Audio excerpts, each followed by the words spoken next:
औज़ुबिल्लाहि मिनश्शैतानिर्रजीम बिस्मिल्लाहिर्रहमानिर्रहीम। जी आप तमाम को खुश आमदीद कहता हूँ अपने फिफ्थ लेक्चर के सेकंड सेशन में।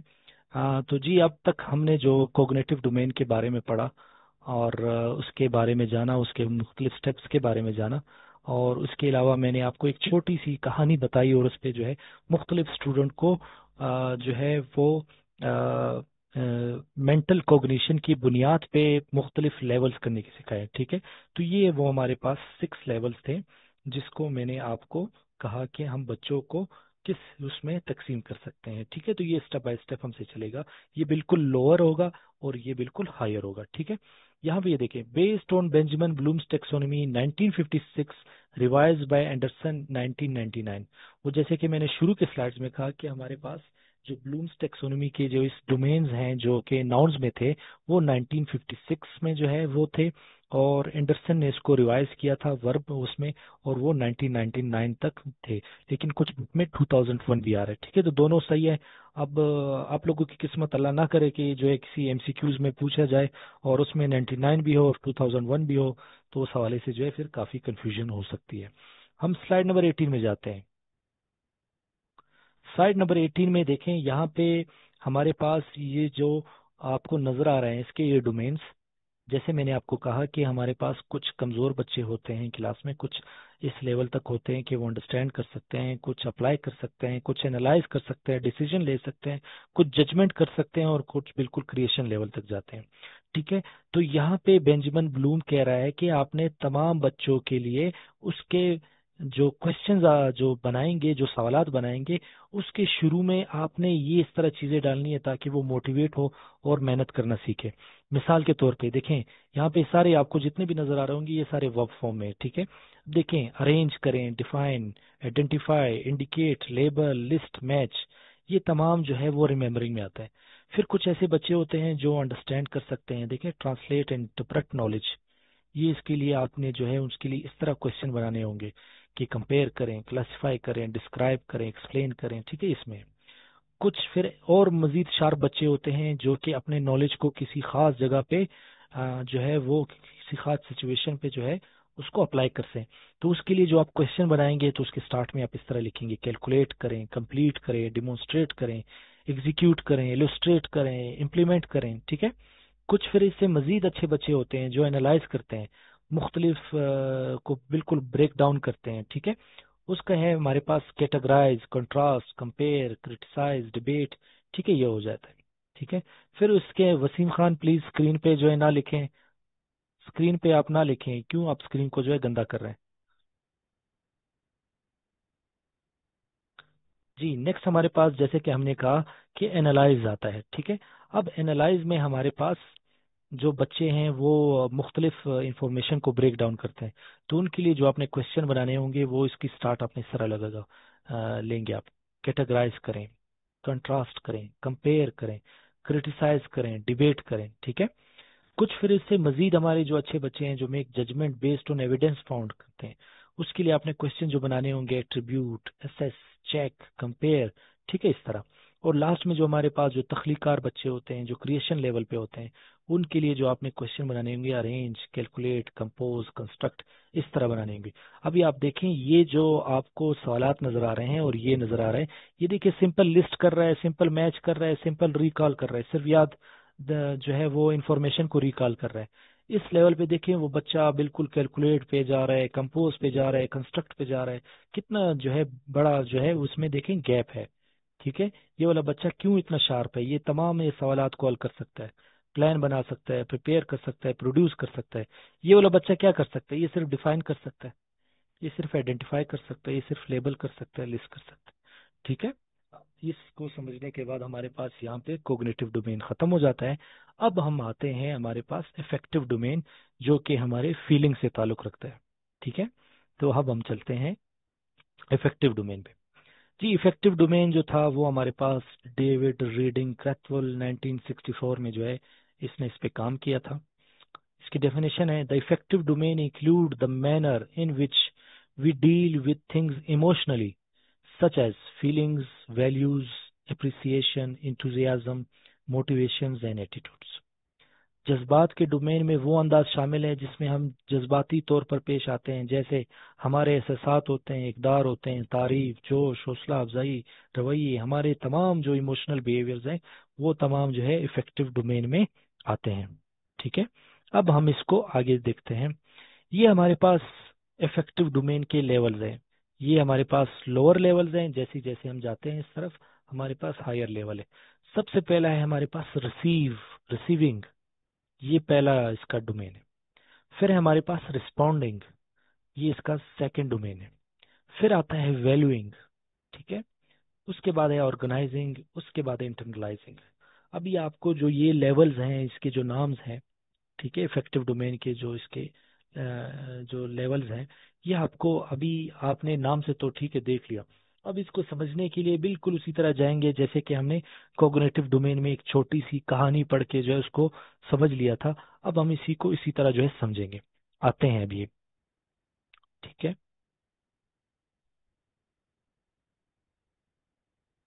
तो सबसे पहले जो है इसके लेवल्स की एक दफा याद दहानी कर लेते हैं, फिर चलते हैं इसकी जो है कहानी की जानिब।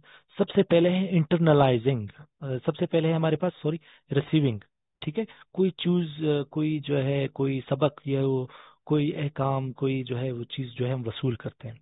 फिर है रिस्पॉन्डिंग, ठीक है, जवाबदेही। फिर उसी चीज की जो है वैल्यूइंग, कदर करना।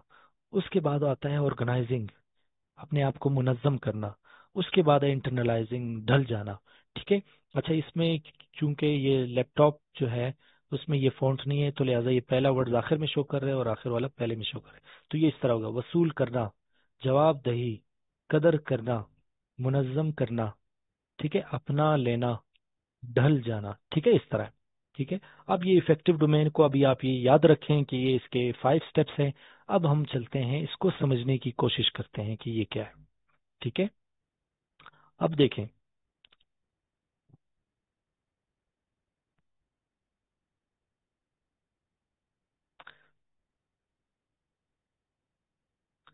जी, तो सबसे पहले रिसीविंग पे आते हैं। Ahmad often observe student work in groups. इसमें जो सबसे आसान वाला है पहले हम उस पे जाते हैं, क्योंकि जो सबसे आसान वाली कहानी है उस पे आप एकदम से समझ लेंगे। ये है हमारे पास सबसे पहले, ठीक है। इसमें क्या बता रहे हैं, पहला है देखें रिसीविंग, यहाँ पे आप देखें। Ajlan attend a lecture on the cleanness of the environment. Ajlan ने जो है वो सफाई सुथराई और माहौल के बारे में लेक्चर अटेंड किया। अब लेक्चर अटेंड किया तो ये रिसीविंग हो गया, ठीक है, ये तो क्लियर हो गया। अब आता है responding. Ajlan only throw the wrapper in the bin when he asked to do so. अब यहाँ पे क्या है, अजलान सफाई सुथराई के बारे में तो उसने पहले लेवल में जान लिया, अब इस लेवल पे वो रिस्पॉन्ड कर रहा है, चीजों को समझने की कोशिश कर रहा है in term of behaviour, in term of feelings, ठीक है। अब ये बता रहा है कि अजलान सिर्फ तब ही जो कचरा है वो डस्टबिन में फेंकेगा जब उसको कहा जाएगा, ठीक है। फिर थर्ड पे आते हैं, थर्ड में है valuing. Ajlan realizes that it is important to throw the wrappers in the bin. यहाँ पे थर्ड लेवल पे जो है अजलान को ये समझ आ जाता है कि जो कचरा है उसको डस्टबिन में फेंकना जो है वो क्या है, जरूरी है। लेकिन फिर भी जो है वो ये मतलब खुद से नहीं करता, लेकिन उसको पता है ये है, लेकिन फिर भी वो करता नहीं है, कदर करता है, लेकिन उसको अगर कोई कहे, अगर कोई उसको कहे या फिर वो ये जाने कि अभी मुझे कोई कहेगा, तब जो है वो यहाँ पे वैल्यूइंग स्टेज में आता है। अब हम आते हैं ऑर्गेनाइजिंग स्टेज पे। ऑर्गेनाइजिंग में क्या है, Aslan realizes its importance but at time does not throw the wrapper in the bin and throw it on the road where there are heaps of wrappers. अब यहाँ पे ऑर्गेनाइजिंग क्या कर रही है, अपने आप को ऑर्गेनाइज कर रहा है। इसमें इसको इस पहले स्टेज में इसको सफाई सुथराई के बारे में पता भी चल गया, यहाँ पे इसने रिस्पॉन्ड भी कर लिया, यहाँ पे इसने उसकी वैल्यू भी कर ली। यहाँ पे क्या कर रहा है, अपने आप को ऑर्गेनाइज कर रहा है इन टर्म्स ऑफ बिहेवियर। अब क्या कर रहा है कि असलान तभी जो है वो कचरा बिल्कुल कूड़ेदान में फेंकेगा जब उसको कोई देख रहा हो, ठीक है, कोई उसको जज कर रहा हो, देख रहा हो, तब वो फेंकेगा। जैसे ही अगर उसको रियलाइज हुआ कि मुझे कोई नहीं देख रहा और कोई भी नहीं है, तो वो कचरा, फर्ज कर लें अगर डस्टबिन कोई 200-300 मीटर दूर पड़ा है, तो ये वहीं पे जो है वो कचरा फेंक देता है। ठीक है। तो ये है ऑर्गेनाइजिंग वाला स्टेज। इस स्टेज को थोड़ा स्टेज सही भी नहीं माना जाता इन टर्म्स ऑफ बिहेवियर, क्योंकि दिल में कुछ और मुंह पे कुछ और। ठीक है। अब हम आते हैं इंटरनलाइजिंग स्टेज पे। अब इंटरनलाइजिंग में बिल्कुल ये है कि वो जिसको हम कहते हैं ना बिल्कुल पाक साफ नेक, ठीक है, ये वो वाली स्टेज है। ठीक है। अब यहाँ पे वो बता रहे हैं Ajlan always throw the wrappers in the bin. अब इंटरनलाइजिंग में जो है मैंने कहा ना कि ये बिल्कुल नेक साफ परहेजगार वाली स्टेज है in term of affective domain, जो कि डेविड रीडिंग क्रैथवल बताता है। अब यहाँ पे क्या है, अजलान को कोई देखे या ना देखे, इसने वो 200 मीटर दूर जाके जो है वो कचरा जो है वो डस्टबिन में फेंकना है। ठीक है।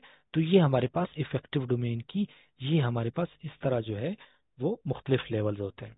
ठीक है। अब आगे भी मजीद इसको तकसीम किया गया है। ठीक है। ये है पहला, ये उसी की जो है वो ट्रांसलेशन है। ठीक है। अजलान के बारे में, अजलान ने इस लेक्चर के बारे में सफाई सुथराई किया। इसमें ये फ़ॉन्ट आगे पीछे है, तो मैं इसको एडजस्ट करके जो है आपको जब पीडीएफ में ये आपको स्लाइड शेयर करूंगा तो इसको मैं बिल्कुल एडजस्ट कर दूंगा। ठीक है।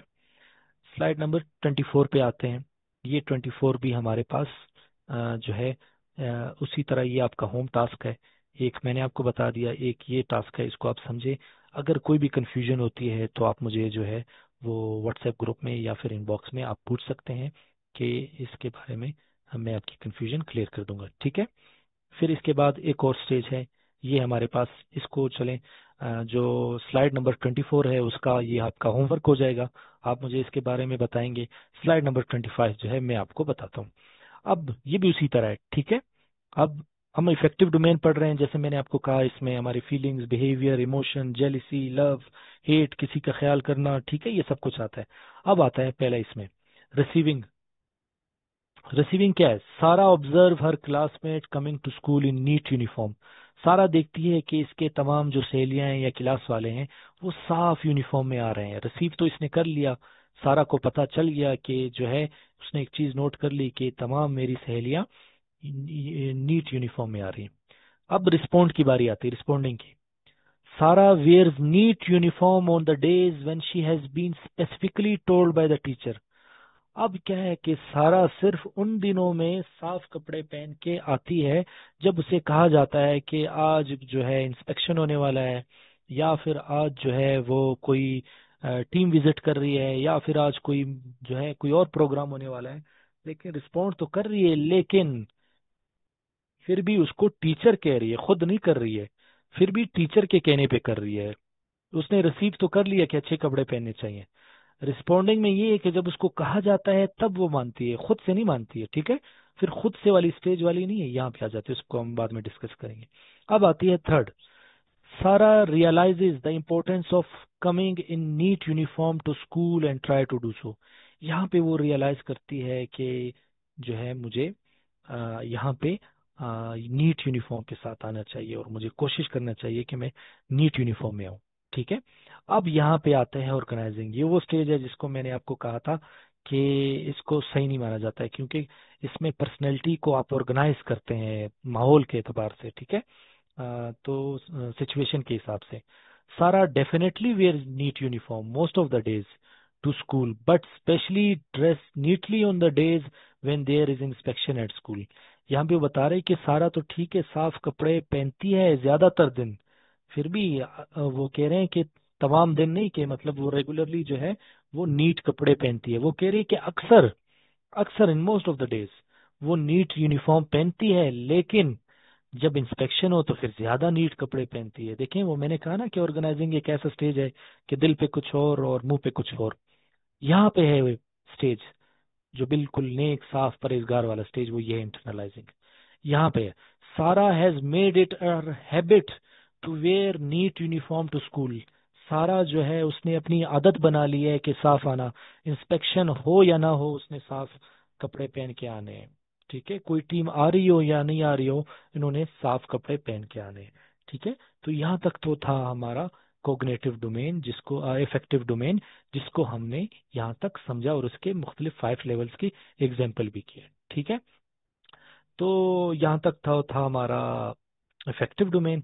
अब हम जाने बढ़ रहे हैं साइकोमोटर डोमेन की तरफ। साइकोमोटर डोमेन देखें। साइकोमोटर डोमेन ज्यादातर हमारे जो बॉडी के मूवमेंट्स हैं, ठीक है, उस पे बेस करती है। ठीक है, तो इसको सिम्पसन ने 1972 पे जो है पेश किया था। अब आते हैं, इसको डिस्कस करते हैं। स्लाइड नंबर 27, साइकोमोटर डोमेन की डेफिनेशन पे आ रहे हैं। Psychomotor domain is skill based and refer to the learning of physical skills. Physical skills are the ability to move, act, or manually manipulate the body to perform a physical movement. वो कह रहे हैं कि physical domain जो है वो skill based है, और यहाँ पे हमारे तमाम फिजिकल स्किल्स यूज होते हैं, चाहे वो मूव हो, एक्टिंग कर रहा हो भी तो वो साइकोमोटर डोमेन में आ रहा है।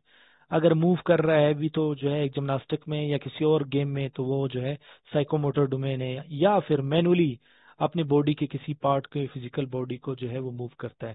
सिंगिंग भी जो है वो साइकोमोटर डोमेन में आती है। ठीक है, तो ये हमारे पास साइकोमोटर डोमेन की जो है वो डेफिनेशन थी। अब हम आते हैं इसके लेवल्स पे। इसके 7 लेवल्स हैं। ठीक है, पहला लेवल जो है वो हमारे पास है परसेप्शन। परसेप्शन में है हमारे पास, you can use sensory cues to direct you, observation, written और वर्बल इंस्ट्रक्शन।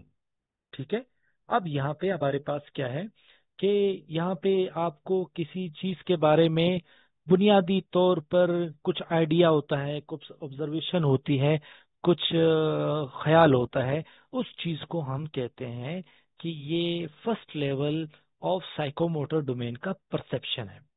ठीक है, फिर आता है परसेप्शन के बाद लेवल सेट का।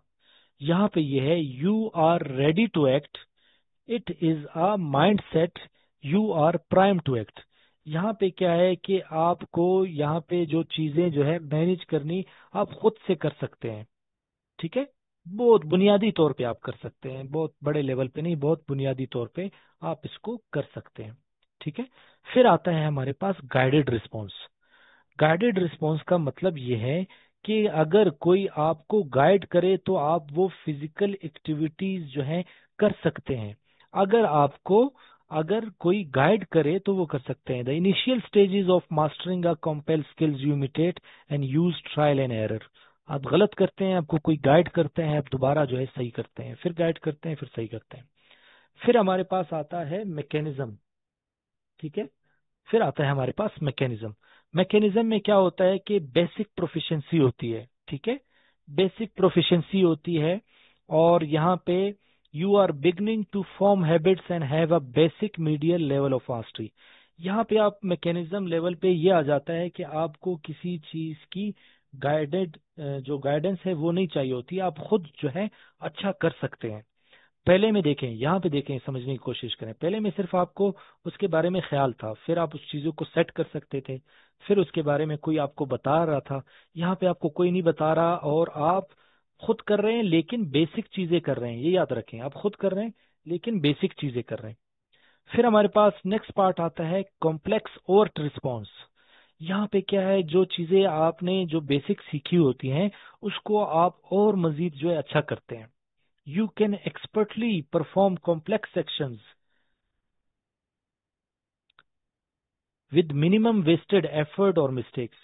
यहाँ पे जो ऊपर वाले लेवल में या मैकेनिज्म पे आप बेसिक प्रोफिशिएंसी, सिर्फ बेसिक वाला काम कर रहे थे, यहाँ पे आके आप एक्सपर्ट बन जाते हैं। एक्सपर्ट बन जाते हैं और उसके मुख्तलिफ मुश्किल जो है वो आप जो है सरअंजाम देते हैं उसके एक्शंस। फिर है हमारे पास एडाप्टेशन। एडाप्टेशन में क्या है, you can modify your physical movement to overcome new demands. यहाँ पे आपको इतनी आदत हो जाती है कि आप अपनी बॉडी के मूवमेंट को एक और तरीके से जो है उसको इस्तेमाल करने लग जाते हैं। ठीक है, एक और स्टेप जो है आपको आ जाता है और उसको बड़ा आसानी से आप करते हैं। अब ये जो सारी एग्जांपल है, इसको भी उसी तरह हम कहानी के तौर पे समझेंगे जैसे कि पहले हमने पहले समझा। ठीक है, फिर हमारे पास आता है ओरिजिनेशन। ओरिजिनेशन ये वही है जिसपे आप, जो बच्चे बड़े शार्प होते हैं। ठीक है, यहाँ पे you can create new movement based on your learn movement. यहाँ पे आप कोई नई चीज जो है वो तख्लीक कर लेते हैं, नई चीज जो है वो बना लेते हैं। जैसे कि वो पहले कॉग्निटिव डोमेन में मैं आपको वापस ले जाऊंगा कि वहां पे वो देखें कि उसने कहानी जो है और 2 किरदारों के नाम लिखे थे और बाकायदा तौर पे जो है उस क्वेश्चंस को सॉल्व किया था। ठीक है, इसी तरह यहाँ पे भी जो है वो न्यू मूवमेंट जो है वो बच्चा जो है वो क्रिएट कर लेता है और वो इस काबिल हो जाता है। तो ये, तो दी स्टूडेंट्स, तो ये हमारे पास जो थे यहाँ तक थे। अब इसको हम एज अ कहानी के तौर पे या एक जो है इसको आसान अल्फाज में एक एग्जाम्पल के तौर पे इसको ले जाते हैं और इसको समझते हैं। ठीक है। यहाँ पे अगर कोई उर्दू फ़ॉन्ट का कोई प्रॉब्लम हुआ तो मैं जो है उसको फिर हल करने की कोशिश करूंगा। ठीक है। यहाँ पे प्लीज अपने माइक जो है वो ऑफ रखें। आपके आवाज जो है वो हम लास्ट में आपसे क्वेश्चन पूछेंगे। ठीक है जी। नेक्स्ट पॉइंट है हमारे पास यहाँ पे। ठीक है। अब यहाँ पे जो है वो इसकी फ़ॉन्ट जो है आगे पीछे है, लेकिन मैं आपको इसका आइडिया बता देता हूँ। सबसे पहले है हमारे पास नासिर बुनियादी मालूमात रखता है। ठीक है। इसका फ़ॉन्ट जो है मैं आपको फिर बता दूँ। अभी आप जुबानी सुने, इसके अल्फाज ना देखें क्योंकि ये जो फ़ॉन्ट है ये आगे पीछे हो गया है। इसके अभी आप जब स्लाइड्स में आपको दूंगा वो आपको बिल्कुल जुबानी जो है वो सही लगेगा। ठीक है। पहला है नासिर कंप्यूटर के बारे में बुनियादी मालूमात रखता है। नासिर कंप्यूटर के बारे में बुनियादी मालूमात रखता है। ठीक है। ये ऐसे उलट उलट हो गया। ठीक है। दूसरे लैपटॉप में हमारे पास ये फ़ॉन्ट सही था, इस लैपटॉप में जो है वो थोड़ा आगे पीछे हो गया जी। पहला है हमारे पास परसेप्शन, बोलता है नासिर कंप्यूटर के बारे में बुनियादी मालूमात रखता है। ये हो गया पहला। दूसरा, सेट, अजलान कंप्यूटर की तारों को खुद जोड़ सकता है और काम कर सकता है।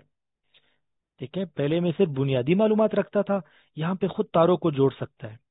तीसरा है हमारे पास गाइडेड रिस्पॉन्स। गाइडेड रिस्पॉन्स में जो है देखिए मैंने ये बच्चों के नाम भी अलग अलग डाले हैं ताकि आपको पता चले कि क्लास में कितने किस्म के बच्चे होते हैं और उसको कैसे उस मैकेनिज्म में तकसीम करते हैं। जैसे नासिर है, अजलान है, कदीर है। नासिर से अच्छा अजलान है, अजलान से और अच्छा कदीर है, कदीर से और अच्छा शाकिर है, शाकिर से और अच्छा अकरम है, और उससे अच्छा सलमान है। ठीक है। थर्ड स्टेप पे आते हैं। कदीर को अगर कोई रहनुमाई फराम करे तो वो कंप्यूटर को किसी हद तक चला सकता है। देखिए गाइडेड रिस्पॉन्स जैसे मैंने कहा, वो बता रहा है कदीर को अगर कोई रहनुमाई फराम करे तो वो कंप्यूटर की किसी हद तक चला सकता है। ये गाइडेड रिस्पॉन्स में आ गया। अब आते हैं वो मजीद, अभी फिर जो है मैकेनिज्म में वो सीख जाता है, उसको फिर किसी की गाइडेंस की जरूरत नहीं होती है। अब है मैकेनिज्म। बोल रहे हैं शाकिर बगैर रहनुमाई के कंप्यूटर के बुनियादी प्रोग्राम खुद इस्तेमाल कर सकता है। ठीक है। ये हो गया मैकेनिज्म। ठीक है। दोबारा रिपीट करते हैं। शाकिर बगैर रहनुमाई के कंप्यूटर के बुनियादी प्रोग्राम को खुद इस्तेमाल कर सकता है। ठीक है। फिर हमारे पास फिफ्थ लेवल आता है कॉम्प्लेक्स ओवर्ट रिस्पॉन्स। यहाँ पे क्या करता है, ये एक्सपर्ट बन जाता है लेकिन फिर भी गलतियां करता है। आइए अब हम देखते हैं क्या बोल रहे हैं। अकरम बुनियादी प्रोग्राम के अलावा और भी कंप्यूटर के प्रोग्राम इस्तेमाल कर सकता है लेकिन कम गलतियां करता है। ठीक है। मुश्किल तो जो है वो कर रहा है लेकिन फिर भी गलतियां उसमें कम हो रही हैं। ठीक है। लास्ट वाला है एडाप्टेशन। सिक्स वाला है एडाप्टेशन। एडाप्टेशन में क्या है, सलमान बुनियादी प्रोग्राम के अलावा माइक्रोसॉफ्ट ऑफिस और ग्राफिक्स के प्रोग्राम को भी बेहतर तौर पे इस्तेमाल कर सकता है। सलमान बुनियादी प्रोग्राम के अलावा माइक्रोसॉफ्ट ऑफिस और ग्राफिक्स के प्रोग्राम को भी इस्तेमाल कर सकता है। और देखिए वो एडवांस हो गया। ठीक है। सेवन जो यहाँ पे जो फॉन्ट कट रहा है, सेवंथ में आपके लिए रीड कर देता हूँ। सेवंथ क्या है, सेवंथ ये है ओरिजिनेशन। यहाँ पे बच्चा सबसे माहिर हो जाता है। ठीक है। अब मैं सेवन पढ़ने जा रहा हूँ। इकबाल कंप्यूटर में माहिर हो गया है और अपनी जरूरियात के लिए वो खुद भी एक छोटा सा सॉफ्टवेयर या प्रोग्राम बनाने की एलियत रखता है। यानी कि इकबाल इतना एक्सपर्ट हो गया है कि अभी वो पहले जो है वो नासिर जो था वो सिर्फ बच्चा कंप्यूटर एक ही क्लास में है, नासिर को सिर्फ बुनियादी मालूमात है। ये देखिए नासिर को सिर्फ बुनियादी मालूमात है, जबकि सेवन्थ में जो इकबाल है वो कंप्यूटर में इतना माहिर हो गया है कि वो एक छोटा मोटा सॉफ्टवेयर भी बना सकता है। ठीक है। तो यहाँ तक तो था गाइस हमारा साइकोमोटर डोमेन। ठीक है। ये फिर देखें दोबारा उसको जो है वो हमने एक सीढ़ी की तरह बयान किया है कि पहले बच्चा इस लेवल पे होता है, फिर आहिस्ता आहिस्ता आहिस्ता फिर इस लेवल तक हो जाता है। ठीक है। आगे चलते हैं। ये हमारे पास उसके लेवल्स हैं। ठीक है। इसी को ये लेवल्स जो है वो एक्सप्लेन किए गए। आगे हम चलते हैं क्वेश्चन की जानिब। ठीक है। ये हमारा सबसे मोस्ट इम्पोर्टेंट क्वेश्चन है। ठीक है। अब यहाँ पे मैं आपको बताता हूँ कि हमने ब्लूम्स टैक्सोनॉमी को इंतहाई डिटेल से और इंतहाई दिलचस्प तरीके से सीख लिया। जैसे कि मैंने बताया कि ये बलूचिस्तान पब्लिक सर्विस कमीशन के पेपर हैं, हेडमास्टर हेडमिस्ट्रेस पोस्ट के लिए हो रहे हैं। इसमें जो है वो सैकड़ों की तादाद या फिर हजारों की तादाद में जो है एस्पायरेंट्स ने और जो है वो टीचर्स ने इसके लिए अप्लाई किया है। तो इसके क्वेश्चन तो इस तरह सादा नहीं आएंगे, ठीक है। तो उसके क्वेश्चन कैसे आएंगे उसको हम डिस्कस करते हैं। तो कोग्निटिव डोमेन के हवाले से हमारे पास जो क्वेश्चन होंगे वो मतलब इस तरह आ सकते हैं, एक आइडिया मैं आपको दे रहा हूँ, ठीक है, कि बिल्कुल स्ट्रेट फॉरवर्ड क्वेश्चन नहीं आएंगे कि कोग्निटिव डोमेन के लेवल्स के बारे में बताएं या इफेक्टिव डोमेन्स के बारे में बताएं या ब्लूम्स टेक्सोनोमी क्या है। तो सवाल को घुमा फिरा के जाएगा। तो इसके लिए मैं एक सिर्फ आपको एक दो क्वेश्चन का आइडिया देता हूँ। पहला है question number 1, how do you ensure your learning objectives target more than just the remembering level of Bloom. अब वो बता रहा है कि आप कैसे इंश्योर करेंगे जो आपके लर्निंग ऑब्जेक्टिव के जो टारगेट हैं वो आप रिमेम्बरिंग लेवल से भी ऊपर जाएं। हमने देखा था ना कि हमारे पास जो लेवल्स हैं, ठीक है, यहाँ पे देखें इस लेवल्स पे। अब यहाँ पे पूछ रहे हैं कि रिमेम्बरिंग लेवल से आप ऊपर कैसे जाएंगे, टारगेट्स को कैसे इंप्रूव करेंगे। अब यहाँ पे देखें ये है रिमेम्बर। अब वो सवाल समझने की आप कोशिश करें। वो कह रहे हैं कि एज अ टीचर आपने जो सबक पढ़ाया है और लर्निंग ऑब्जेक्टिव अचीव कर रहे हैं तो ये रिमेम्बरिंग से आगे आप कैसे जाएंगे। यानी कि आपके तमाम तर बच्चे तो वो इस लेवल पे हैं, आपने बच्चों को इन जगहों पे पुश करना है, अंडरस्टैंड अप्लाई एनालाइज एवेल्युएट और क्रिएट पे पुश करना है। बोलते यहाँ से ले जाके इस पे पुश करना है, ठीक है। तो ये कैसे होगा, ठीक है, ये सवाल बुनियादी तौर पे आपसे पूछा जा रहा है, ठीक है। ये हो गया पहला, इसको हम सीख लिया। तो आप बच्चों को कहेंगे कि भाई आप जो मैंने आपको वो लिस्ट दी थी इसी जो है वो प्रेजेंटेशन में, जहाँ पे मुख्तलिफ किस्म के वर्ब्स इस्तेमाल हुए थे कि आपने क्वेश्चन के शुरू में लगाना है, ठीक है, वो फिर जो है आप इसमें बता देंगे, वो इसका जवाब होगा, ठीक है। सेकेंड क्वेश्चन पे आते हैं, what are professional development initiatives can you introduce to empower teacher that consistently challenge student across all levels of Bloom cognitive domain, ठीक है। अब यदि वो पूछ रहे हैं कि कौन से प्रोफेशनल डेवलपमेंट इनिशिएट आपको करने चाहिए, क्या आप अपने टीचर को इतने एम्पावर कर सकें कि वो स्टूडेंट को चैलेंज कर सकें तमाम कोग्निटिव डोमेन पे। दोबारा वही इसी पे आते हैं, वो बता रहे हैं कि आप अपने टीचर्स को प्रोफेशनली इतना एडवांस करें कि वो जो कोग्निटिव डोमेन के जो जितने लेवल्स हैं वो तमाम लेवल्स को जो है बच्चों को चैलेंज करने में मदद करे। सिर्फ बच्चे रिमेम्बरिंग तक नहीं जाएं कि बस सिर्फ फैक्ट्स और जो है वो इंफॉर्मेशन रिकॉल कर ली, वो कह रहे हैं तमाम लेवल पे जाएं, ठीक है। तो अब आप ये कहेंगे कि भाई ये तमाम लेवल पे क्या था, उसका जो बुनियादी जो आंसर है वो उसी स्लाइड में आपको मिलेगा जिसमें मैंने आपको क्वेश्चंस के बारे में बताया था कि उसमें इतने वर्ब्स हैं कि आपने रिमेम्बरिंग वाले बच्चे से क्या पूछना है, अंडरस्टैंडिंग वाले बच्चे से क्या पूछना है, ठीक है। ये तो हो गया हमारे पास कोग्निटिव डोमेन। अब आते हैं इफेक्टिव डोमेन में। यहाँ पे एक सवाल है, how can our school actively build positive attitudes and strong values in our students. यहाँ पे देखिए वो पूछ रहा है कि जो आपके जो स्कूल जो एक्टिवली कैसे जो है वो पॉजिटिव एटीट्यूड और स्ट्रॉन्ग वैल्यूज बना सकता है। तो देखें वो ये क्वेश्चन का मैंने आपको आइडिया बता दिया, ये क्या कर रहा है, रिसीविंग रिस्पॉन्डिंग और वैल्यू को कवर कर रहा है, ठीक है। तो आपका ये जो है वो बुनियादी हिंट्स दे रहा है कि आप उसको कहें कि रिसीविंग रिस्पॉन्डिंग और वैल्यू पे उसके ज्यादा फोकस करें। और फिर जो हो करेक्टराइजिंग जो बिल्कुल आखिरी वाला स्टेज है इस पे आप फोकस करें, ठीक है। यानी कि वो जो नहीं है वो जिसको जो बच्चा था जिसको हमने देखा कि पिछले वो हमारे इफेक्टिव डोमेन में कि अगर उसको कोई कहे या ना कहे वो उसने कचरा दूर जाके फेंकना है, उसको कोई देखे या नहीं देखे वो रास्ते में नहीं फेंकेगा। यहाँ पे देखें वो करेक्टराइजिंग वो सना वाली जो मिसाल थी, अगर कोई इंस्पेक्शन हो या ना हो उसने साफ कपड़े पहनने। जी अब हम आते हैं सेकंड क्वेश्चन पे, how can we do as a leader to help student care about learning, act with integrity and show our school values. वो बता रहे हैं कि हमारे जो लीडर्स हैं वो कैसे बच्चों की मदद कर सकते हैं कि वो लर्निंग के साथ साथ एक इंटेग्रिटी के साथ रहें और अब स्कूल वैल्यू भी जो है वो दिखाएं। तो ये देखें आपने रिस्पोंडिंग वैल्यू ऑर्गेनाइजिंग और करेक्टराइजिंग में जो है उसके आखिरी लेवल्स जो है उसके हवाले से फिर आपने मिसालें देनी है, ठीक है।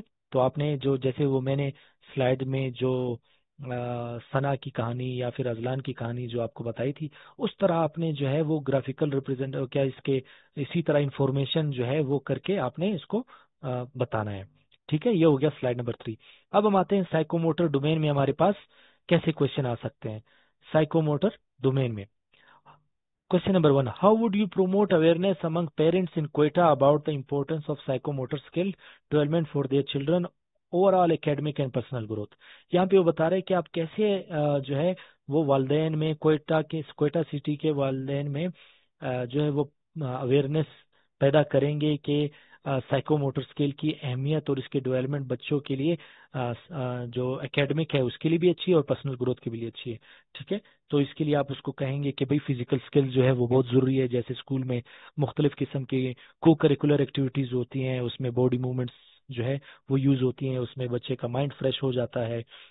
मिसाल के तौर पे रनिंग कंपटीशन है, एथलेटिक्स जो हमारे जो गेम्स हैं, इसके अलावा क्रिकेट है, फुटबॉल है या दूसरे हैं, इससे जो है मेंटल ग्रोथ भी होती है और पर्सनल ग्रोथ भी होती है।